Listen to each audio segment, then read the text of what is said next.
শহরে তো ঈদের দিনে মনে করেন যে ঘুরে ফিরে খায় দায়, মানে সবসময় আনন্দ ফুর্তির মধ্যেই থাকে। এখানকার মানুষ আসলে ঈদের সময় কিভাবে মানে কি কি করে আর কি।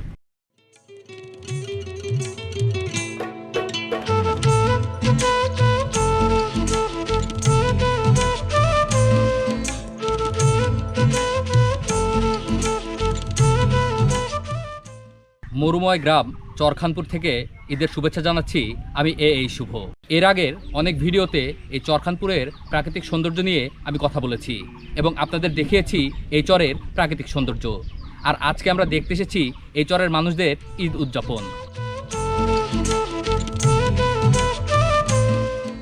অনেক সকাল থেকেই ভাবি রুটি তৈরি করছে আমাদের জন্য। আমরা নাস্তা করে রেডি হয়ে চললাম ঈদগাহের উদ্দেশ্যে।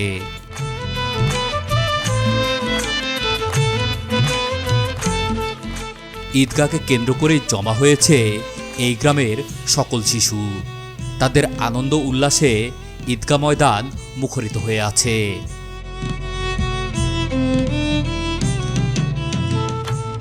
নির্ধারিত সময়ের মধ্যেই নামাজ শুরু হলো।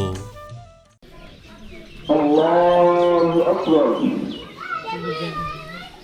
আল্লাহু আকবার, আল্লাহু আকবার।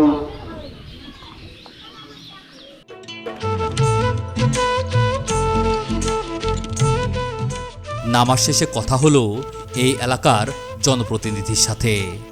তিনি এই গ্রামকে আগলে রেখেছেন তার পরিবারের মতোই। সব গ্রামের মতো এই গ্রামেও বিভাজন ঘটেছে।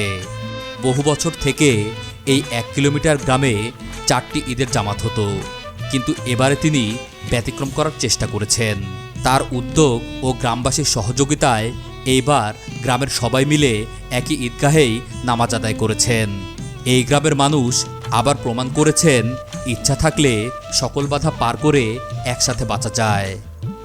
বছরের একটা দিন সকল রাগ অভিমান ভুলে সবাই মিলে আনন্দ ভাগাভাগি করে নেওয়া যায়। কিন্তু আমরা কি পারছি এই বিভেদ ভুলে এক হতে? প্রতিটি গ্রামে রয়েছে একের অধিক ঈদগাহ।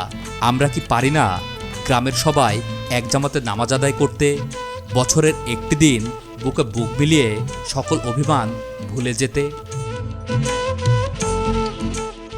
শিশু বয়সেই থাকে ঈদের আনন্দ। মানুষ যত বড় হয় ততই আনন্দ ফিকে হতে থাকে। এই গ্রামের শিশুরা খুব বেশি দিন আনন্দে থাকতে পারে না, কারণ শিশু বয়সেই তাদের ধরতে হয় সংসারের হাল।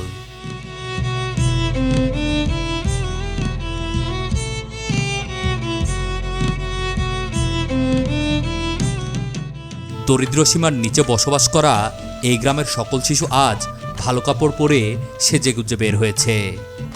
কেউ বের হয়েছে তার ভাই বোন নিয়ে, আবার কেউ বের হয়েছে পাশের বাড়ির বন্ধুকে নিয়ে। শিশুদের আনন্দ যেন দোকান কেন্দ্রিক। সারা বছর তারা যেমনই কাটাক, আজ সবাই টাকা পেয়েছে পরিবারের কাছ থেকে, আর তা নিয়েই ছুটেছে নিজের পছন্দের চকলেট কিনতে। এবার ঈদে কে কে কাপড় কিনেছে তা বোঝাই যাচ্ছে। যারা নতুন কাপড় কিনেছে তাদের কাপড় থেকে এখনো খোলা হয়নি নতুন কাপড়ের লেভেল। প্রথমে ভেবেছিলাম হয়তো ভুল করে খুলেনি, কিন্তু এই গ্রামের এটাই ট্রেন্ড।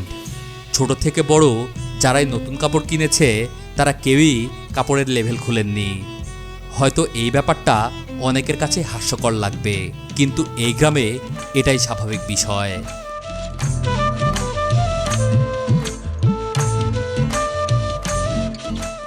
গ্রামের মধ্যে শিশু কিশোরদের আনন্দ দেখে আজিজুল ভাইয়ের কাছ থেকে জানতে চাইলাম বড়রা কিভাবে ঈদ পালন করে। শহরে তো ঈদের দিনে মনে করেন যে ঘুরে ফিরে খায় দায়, মানে সবসময় আনন্দ ফুর্তির মধ্যেই থাকে। এখানকার মানুষ আসলে ঈদের সময় কিভাবে মানে কি কি করে আর কি। এখানে ঈদের দিনে আমাদের এখানে মানে কোনো কাজই নাই, মানে এখন একটাই সিস্টেম হয়েছে আপনার ওই হয়তো গরু বাছাই, হয়তো যারা গরু জবাই করছে, এই ভাউ টাউট করছে, এগুলো নিয়ে মানে ব্যস্ত হতে থাকে। যখন এগুলো যখন হয়ে যাবে তখন বিকালের দিকে তখন চলে গেল ধানের মাঠে পানি দিতে।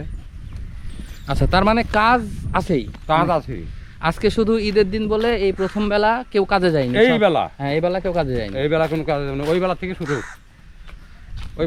যাবে। ওই বেলা থেকে শুরু হয়ে যাবে হ্যাঁ মানে গোটা মাঠ খালি মেশিন খালি হা হা হা করতে থাকবে সবসময়। মানে এখানে আসলে মানে ঘোরার বা হচ্ছে যে ওইরকম আনন্দ করার কোনো অবকাশ নাই। আর আনন্দ করার কোনো অবকাশ নেই। আসলে এই গ্রামের মানুষদের বাঁচতে হয় যুদ্ধ করে। যুদ্ধের মাঝে বছরে মাত্র 2টি দিন এই একবেলায় তারা অবসরে কাটান।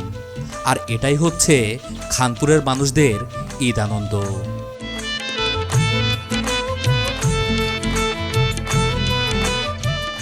চরের এই ঈদযাত্রার সম্পূর্ণ ভিডিও খুব শীঘ্রই আপলোড করা হবে। ঈদের দিনে কিভাবে আমরা এই দুর্গম চরে গেলাম এবং কী কী বাধার সম্মুখীন হতে হলো তার সবটাই নিয়ে সাজানো হচ্ছে আগামী পর্ব। আজকের মতো এখানেই বিদায় নিচ্ছি। ঈদ মোবারক।